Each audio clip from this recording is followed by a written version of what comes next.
Thanks so much for tuning in to Alpha Moguls, a show where we speak to some of the finest investing minds in the country to try and figure out how would they generate alpha in their portfolios for their investors.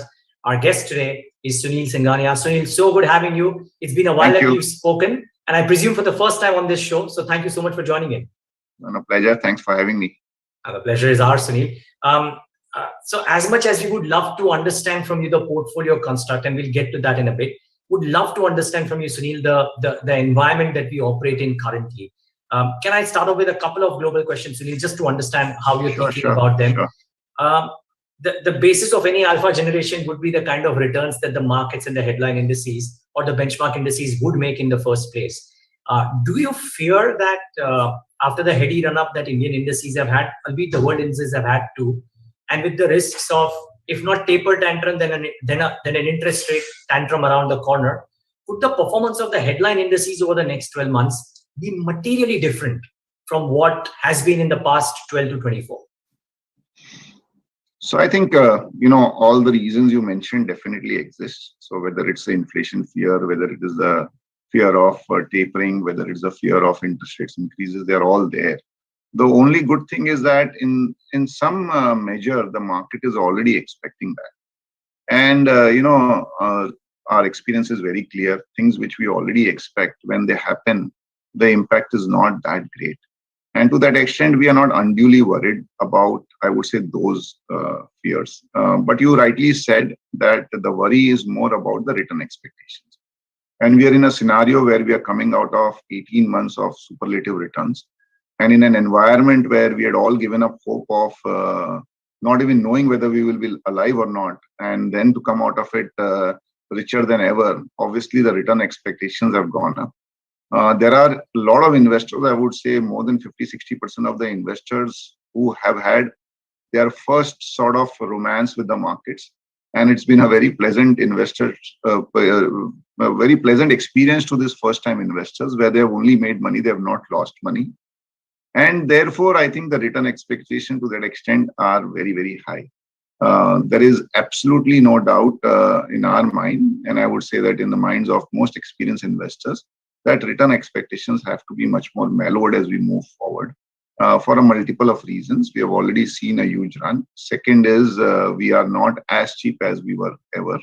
And therefore, to that extent, the return expectations from markets will have to be mellowed. But at the same time, our view is that equity in India at least still stands out as coming out as the best asset class.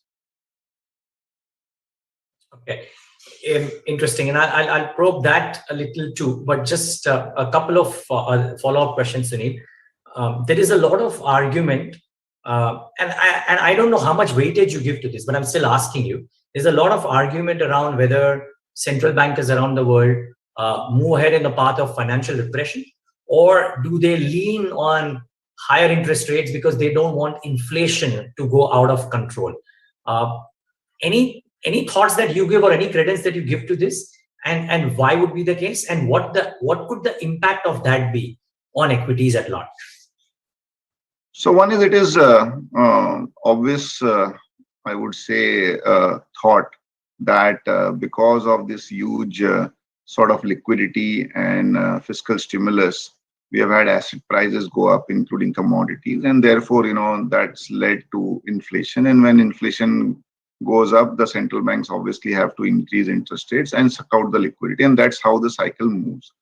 The only thing is that we are not yet in a situation where economies around the world are out of the pandemic led issues, so to say. We still have number of cases, almost 500,000 every day all over the world.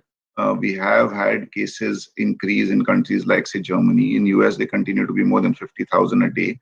And to that extent, no central bank or no government would like to premature, sort of tighten so much that this economic recovery becomes a big sort of an issue. The second thing is, yes, inflation has come out highest. In fact, in US, it has come out at a 31-year high in October. But actually, if you see now, metal prices have softened a bit, or at least they're not moving up. Oil prices, our view is that they have been there at $80 plus, largely because of supply side restrictions rather than demand side growth going up. And fundamentally, we are of the opinion that oil should not be more than $60-65. And with both China and US now, looking at inflation very seriously, at least our view is that you might see a little bit of softening as far oil prices is concerned. And oil prices has been the predominant reason why inflation has been over 6% in October in US. So, a mix of maybe a little bit of tightening, but, as we move forward, inflation coming off should allay the fears of very aggressive interest rate hikes or tightening by central banks all over the world. That will be music to the ears. Just one quick follow-up with the India context as well, Sunil. All the companies, almost without exception, all the companies that I've interviewed in the Q2 numbers conversations seem to be talking towards price hikes being the only way to combat the immediate threat of rising raw material prices, stroke supply chain issues and raw material availability issues. Could that bring a bit of a surprise in India? Because hitherto our central bank has been at the forefront saying that don't worry, it is transient and we are here. Could there be a surprise in India, or you don't think so? So see, all the companies we have interviewed in the last 10-15 days are talking based on what has happened over the last 3 to 6 months. But again, just move ahead a little bit. One is shipping costs have significantly come off from their highs. In fact, bulk rates on the shipping side are down almost 30-40%, as they have given up all their gains of the last quarter. Hopefully, the container situation will also improve and shipping costs will come off quite significantly. More than the cost, the logistics issue of containers not being available is also easing out a bit. And I think to that extent, raw material prices should ease off. Already, we are seeing in a lot of chemicals, for example, prices soften a little bit. Metals, as I mentioned to you, they have stopped rising. Obviously, the demand is still high and they're not falling. So our view is that incremental probability of major increase in input costs should start coming down quite a lot.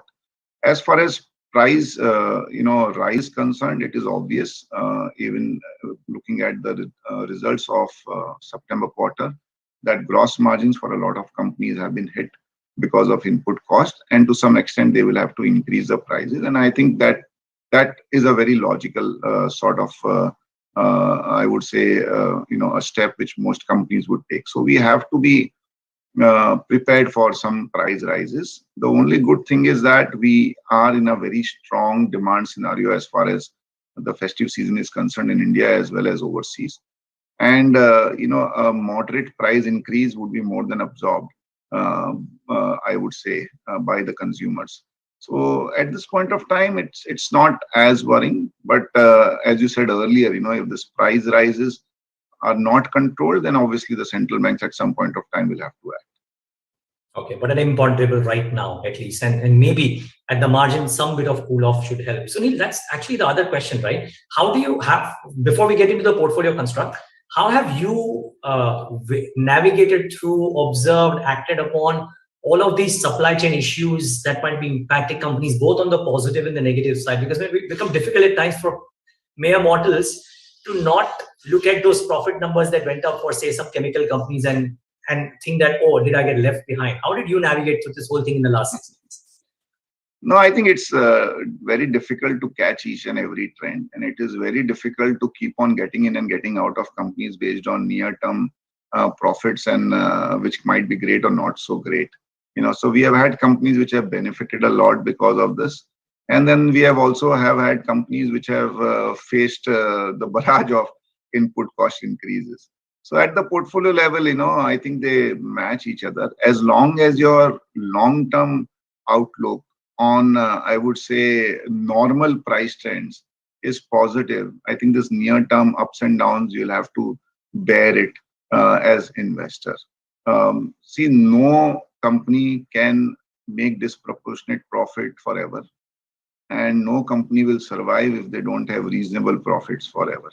And I think that is a thing what we have to look at it. The good thing is that we've burned our fingers many times in the past because of this 25 years of being an investor, and therefore when you have to become greedy and where you have to be a little bit careful. So whenever the return on equity becomes 100% for every incremental capex, I think we become very cautious, and that was happening in almost all specialty chemical companies. Companies were trading at 80-90p multiple. They were trading at like 10 times, 12 times sales. Even now, a lot of companies are trading, and these are chemical companies. These are not like the very high-end consumption companies which can trade at multiple of sales. At some point of time, you have to say, let others make money. We are better off not making this kind of money. And from our perspective, what we have told our investors is that, last year we were in the power play. We were there to hit fours and sixes. We are now in the middle overs.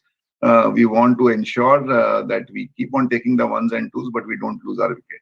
So we are okay, if we are 1 or 2% lower than the peer group at this point of time, but more, I would say, fundamental focus, we are fine with it. Would you say therefore, Sunil, this year's focus will not necessarily, I mean, of course, alpha generation is the key point, but you are actually focusing more on trying to ensure steadiness in the portfolio as opposed to trying to really hit the big six? No, so steadiness in the portfolio is always an attempt. You don't want the portfolio to be very volatile, and that is the advantage of having a diversified portfolio.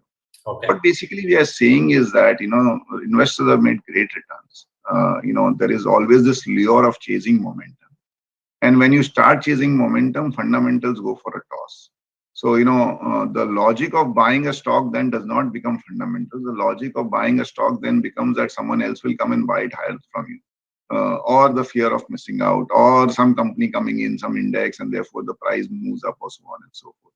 We are dissuading those things. We are focusing on fundamentals. As I said, it is possible that fundamentals, in the near term, might obviously have their own chart. But ultimately, as long as we are able to generate this mid-teen kind of returns, we are more than happy. See, Neeraj, you are in a scenario where your fixed income returns are going to be net of tax 3.5%. And therefore, our view is that even if you are able to generate anywhere between 13, 14 to 17, 18% returns sustainably, the investors would be more than happy. And that mid-teen kind of returns would come not from re-rating. Our view is that we have to have a portfolio where the investee companies have profit growth of 14, 15% year after year. Got it. Is it? I'm just wondering if it's becoming a bit difficult to predict that earnings growth in a scenario which is so challenged, and more so not just here on the next 12 months, but also the last 6 to 9 odd months, wherein we had constant lockdown threats and the supply chain issues which have come to the fore now. So earnings projections are always difficult. We always, as investors, are very demanding. And, if the company does not do well on a quarter basis, we get into a call and we are very agitated and we ask difficult questions. But at the back of the mind, you really pity as well as envy the entrepreneurs. They're doing such great jobs. They are facing headwinds in energy cost, in logistics, in input cost, constant changes in regulations, supply chain issues. And still, we expect them to perform quarter after quarter. But notwithstanding that, I think at some point of time, you have to be very clear that every quarter, every company will not perform as per what you want them to perform. There are always going to be some challenges which might come. And in a lot of cases, there will also be situations where they do much well than what you had anticipated. So even if you see September quarter, there have been so many companies which have done significantly better than what any of us expected. Building material companies, I saw some, garment companies, innerwear companies have done phenomenally well. At the same time, there have been companies where expectations were very high, like chemical companies and so on and so forth, where margins have just gone for a toss. So ultimately, as I said, Neeraj, you have to see what is a long-term sustainable margin trajectory for a sector. A company might do slightly better than the long-term trajectory, but significantly better margins don't last. Interesting thought, Sunil. Okay, let me try and ask you, where in the last 18 to 24 months of your study, etc. By the way, Sunil, sorry, before that, was this whole realization about entrepreneurial stuff being such an important thing a factor of your own entrepreneurial journey? No, so Neeraj, even when I was in Reliance Mutual Fund, the preeminent thought process in investing in equity and selecting companies was the underlying belief that India grows because of entrepreneurship and despite the government. So, the entrepreneurial-backed companies are the ones which have grown faster, and they can be even professional companies. Even in banks, for example, they are not owned by anyone, but the CEOs have been like entrepreneurs. And those are the companies which have done very, very well. And therefore, at some point of time, I thought all my life I've backed entrepreneurs, and here I was chickening out becoming an entrepreneur. And that was the thought process of turning into an entrepreneur. And I think that thought continues. So, India to some extent is like the US. We have thousands and lakhs of entrepreneurs who are working hard, who, despite all the headwinds which keep on coming, being rapidly growing, very, I would say, intensive democracy. Entrepreneurs are finding ways of growing. And I think those are the companies which you have to really admire, So where is it, Sunil, of late that you found this confluence of great entrepreneurship as well as, how do I say, performance and external support, all of them coming together? Because I think we've seen us, in a manner of speaking, a lot of your peer set tell me that this is the first time in so many years, or not the first time, but one of the rare times wherein we're seeing tremendous will on the part of the powers to be or the government to support entrepreneurship. Maybe it started with the corporate tax cut, but since then it's been a one-way ride, so to say. So, Neeraj, if you go back in India's history, when we got independence, obviously the basic, I would say, aim of our fathers and forefathers was roti, kapda, and makan. They wanted to ensure good food, good clothes, and a house for their family. As we move towards the 70s, 80s, that is the first time when, Indian entrepreneurs came into being. But still, it was license Raj. It was not all that great. All the Indians who were studying and did well, they migrated overseas to find better opportunities. Because obviously, coming from a middle class, making slightly more was more important than staying in the country. But as we have progressed now, people have got richer, wealthier. Kids who are going abroad, they want to come back and do something in India. And I think that is what is going to change dramatically the growth story of India going forward. Even now, when we see entrepreneurship in India is like never before. And we can, question the valuations at which some of these companies are trading and getting listed. But hats off to all those entrepreneurs for creating enterprises out of nowhere. They have got so much FDI for India. They have brought India into the mainstream as far as investors are concerned. And they have created so many jobs for India. And I think that is what is going to drive the next, I would say, wave of superlative growth for India. So this 7-8% growth, which was, on and off, coming and going, I think that can be sustainably, achievable in India. And large part of it will be because of these entrepreneurs. And I would say the government of India has also realized that for a large democracy like India to grow, we have to create jobs. Jobs cannot be created just by the old traditional sectors. You need manufacturing in India, which is where the PLI scheme and all is helping. And you also need to encourage entrepreneurship, and which is all what all this startup and support to the startups is helping. One good thing is that capital is available in plenty. And entrepreneurship needs capital. Gone are the days where to set up a business, you need 500,000 crores. Now you have a good idea, you have passion, you have the capability. There are more than enough people waiting in the queue to invest. And I think that is interesting, and that would make all our future professional lives all the more enriching as well as interesting. Bet.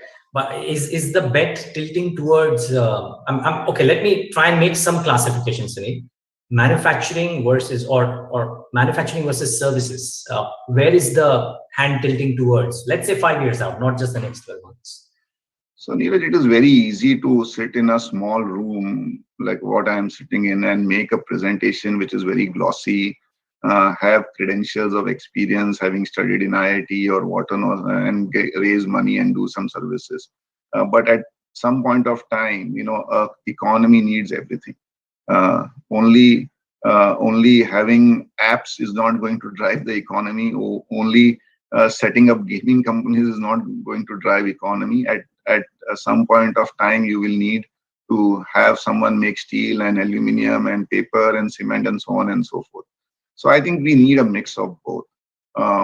A good thing is even in manufacturing, it's now becoming much more cleaner. Interest rates are quite competitive.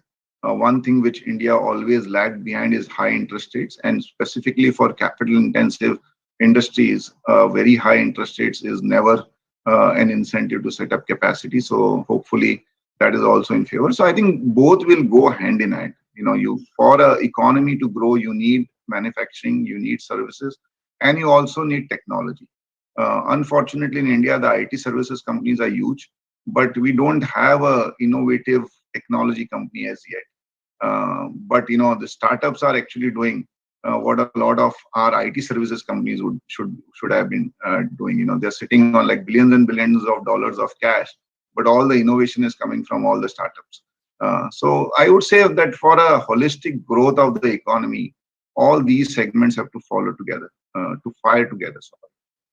Sure. So let's assume some of them fire together. You would still choose the best amongst the equals. Where is it that Sunil Singhania believes the best lie? Which pockets within manufacturing? Let's start with that, if you will. So, it's actually very difficult, but, we are a little bit to some extent conservative and old school investors, and we look at underlying profit. We're not averse to growth, but the growth should be, I would say the price paid should be justified by the growth rate. So we are okay to invest in a 30% growing company at 40-50 P. We are not okay with investing in a 10% growing company at 80 P. At the same time, in manufacturing, on and off, you tend to write off a lot of these industries, that these are cyclical industries and so on and so forth. Our view is that every sector has an opportunity at a price. And we have seen how metals have done and how some of the other companies have done. But having learned the lessons the hard way over the last 25 years, one has to be very clear about how you risk how you take risk in a portfolio. And therefore, deep cyclicals is something where we don't invest more than 5-8% of the portfolio. I would still believe that on the services side, on the pharma side, even on the chemical side, India is globally, and therefore these sectors will keep on presenting opportunities time and again. If you remember 7-8 years back, IT services company was written off that so much automation is happening, we might not need people only. But at this point of time, not only have these companies grown consistently above 15%, but we are now having a shortage of people, which are needed for these IT services company. So where you have global competitiveness, you can't write it off. Again, new age businesses are great. Digital, I love the digital space. I think there is so much more to do for a country like India in the digital space. But valuations are like out of the, not on earth, out of the moon. And therefore, we like the companies, we adore the entrepreneurs, but we are staying away from investing in those really, really hyped companies. Yeah. So you said at the start that you are not the hope trade investors. I think a lot of people are betting on the new age tech companies, comparing them to what an Amazon was in 2003, 2004. You think you would want to wait for the proof of the pudding before you think, or even if you buy it expensive, maybe? So I'm very sure that a few of them would turn out to be what Amazon turned out to be. But that would be a small percentage of it. It's not that every company is going to become the Amazon. It's not happened in US. How can it happen in India? So in the digital world, the winner takes all. You have Amazon, then you have nothing. One thing, that is something which we have to accept and realize. And that is where we don't want to play the hope trade. As I said, we are very open. We love the digital space. And wherever we get opportunity, we have been very, very aggressive investors. In fact, some of our winners in the portfolio have been new age companies, on the digital side, on the tech side. So while being conservative investors, wherever we have got an opportunity, as I said, on the power play, you don't have to hit all the balls for sixes. But if you get a loose ball, don't spare it. And I think that is what the attempt is. Okay, interesting. You mentioned deep cyclicals, even though some of them may look attractive, you're not sizing up the portfolio too much. Is that therefore to assume that in commodity companies, metals, maybe cement thrown in there, you may like them, but you're not oversizing your positions there? So in commodities, you have the domestic commodities like cement, which are more stable, I would say, in terms of pricing. And then you have global commodities like metals and steel, where the pricing depends on what is happening in the global arena. So we don't compare India's cement prices with XYZ country's cement prices, but on metals you have to compare because they are easily transportable. You can import, export, so on and so forth. And China being 50% of almost all commodities production and consumption, a lot depends on what China does. And we all know how erratic China is, and they can do whatever they want to do. And therefore, even though the balance sheets have been repaired significantly and the stocks have become very, very fundamentally strong, in the near term, there is always a risk of metal prices globally going up and down, not purely based on fundamentals, but what China wants to do.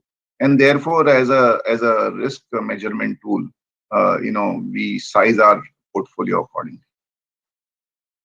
Okay, so not sizing it up too much, keeping it to a particular level. Yeah. And as I said, I've learned the hard way. The biggest lesson is when you pay fees to learn it, and which is by having some rough investment decisions in your past history. That's true. Okay, Sunil, a few more questions, and then we call it a day. BFSI has been intriguing, and I'll split it into two: lending and non-lending. I first want to speak about the lenders, wherein there is almost to my mind at least, a kind of a newness to that, wherein the premium NBFC is priced to perfection, and then there's a belief of a tech layer added on it. On the large banks, there is a bit of a change in the leadership, so to say, at least in the minds of a lot of sell-side brokers, and even in the terms of the way the market is rewarded. And there's a bunch of these mid-sized lenders as well as PSU lenders coming to the fore finally, if you will. How are you approaching this? Do you like lending BFSI, and why or why not? And then within that, how are you approaching it? No, so I think we are incrementally quite optimistic on the lending, I would say banks as well as select NBFCs. But, you have to remember one thing, that the raw material for lending companies is cheaper deposits. And therefore, restrict to banks and NBFCs which have great credit rating and great branding, where you and me will feel comfortable placing our deposits with. So that is one thing. Second is, it is very easy to compartmentalize a lot of lending institutions. So this is a retail bank, so they should get 4 times book. This is not a retail bank, they should get 1 time book. But when you see the composition between the so-called largest retail private sector bank and the largest corporate bank, you find that the corporate bank had more retail than the retail bank. And it's been clearly demonstrated in the dispersion as far as returns are concerned.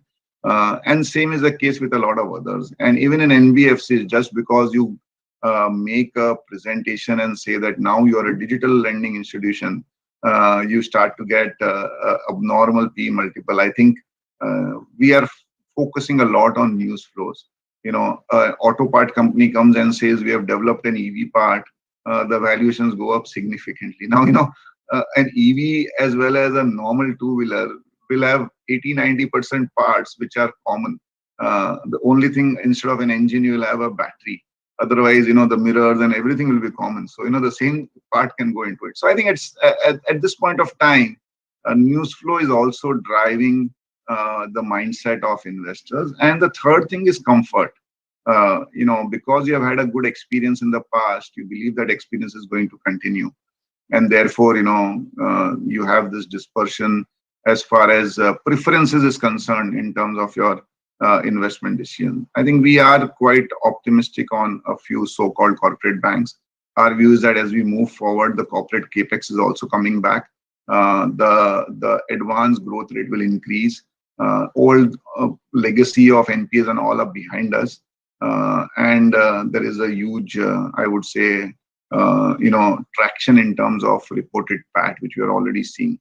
In NBFCs, we are sticking to names where, as I said, the brand is good, the valuations are in our favor, and the loans are against collateral. So, gold finance companies or lenders which have collateral rather than just personal loans or no collateral. I think we prefer the collateralized lenders. Got it. I think the common thread, viewers, amongst all of Sunil's answers are that valuations need to be comfortable for them to be able to make their investment decision.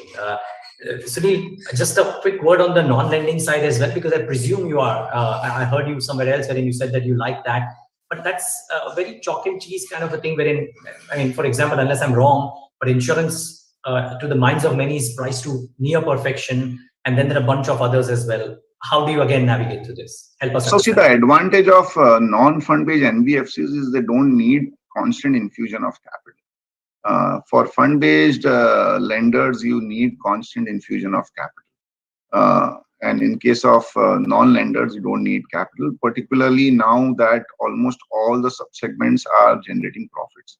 So whether it is life insurance companies, non-life insurance companies, broking companies, asset management companies, and so on and so forth. The other thing is we are already seeing this huge move towards financialization of savings in India. The number of investors are shooting up. The realization of having an insurance, both on the health side as well as the life insurance, has only been accentuated by what happened during the COVID time. And therefore, I think such a large country and with entry barriers due to regulations as well as on the network side, our view is that these can be great compounders. And therefore, across whether they are brokers or exchanges or wealth managers or even insurance companies, our view is quite positive overall. Now, within that, obviously, from an investor's perspective, the investor will have to take a call of which is expensive and which is not expensive and what they like and what they don't like. But we like the overall space. We like the overall space. Okay. Last couple of questions, Sunil. And one is on the return of the old school, if you will, or the old economy, if you will. And you already mentioned capex, so that is fine. But besides that, also we've seen, for example, a burst in interest for power. We're seeing a burst in interest for PSUs, which have a dominant position, which were hitherto always thought that PSU may invest nahi karna hai. What's your sense, Sunil, out here? I mean, I'm sure your bottoms up, but still, can I just kind of broadly bucket it as PSUs? So see, the core sectors, whether it is power, steel, metal, cement, and a lot of others, ultimately their demand keeps on rising in an emerging economy. And so far, luckily for them, there is nothing which has disrupted them. So if you need steel, you need steel. You can't, have something on the computer to replace it. If you need power, you need it. In fact, the demand for power will only go up as we use technology more. And at some point of time, because last 5-7 years, these sectors were not doing well, there were no new investments which came in. And suddenly, the demand kept on going up, the supply was not there. And now we are in a situation where there is a risk of shortage, which we saw in power, for example. And again, to some extent, there is a little bit of hype also in some companies because of this huge move towards renewable. We are in the midst of COP26, where all the leaders are talking about decarbonization and net zero and so on and so forth. So I think it's become a mainstream topic. But at some point of time, these companies will keep on giving you decent returns. What was the other thing you asked? Sorry.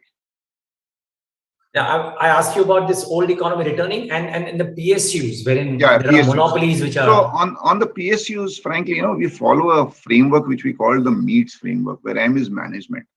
And in the PSU side, that M used to be always a negative. Because one, there is frequent change of leadership in the PSUs. Second is whether we like it or not, there is some intervention of government. It's reducing quite significantly, but that is still there. And third, there is no focus on return on equity. They will invest because there is a directive to invest, maybe. And therefore, these companies, despite low PE, but justifiably low PE, because the allocation of fresh capital was always a question mark. The good thing is that that's changing, at least on the talks. So when the secretaries of various departments come in, when the divestment secretary comes on media and talks, I think they're talking as if they are private sector guys. There is a lot of move towards professionalizing them. Listing a lot of them is also helping. And because the minority investors are also becoming more proactive and questioning them, there is also a pressure. And even media keeps on questioning them. So there is a good sort of move towards a change.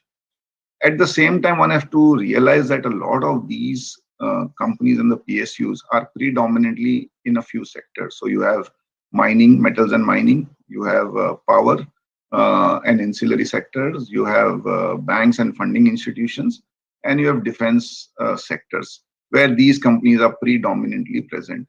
And quite a few of them are still dependent on government businesses.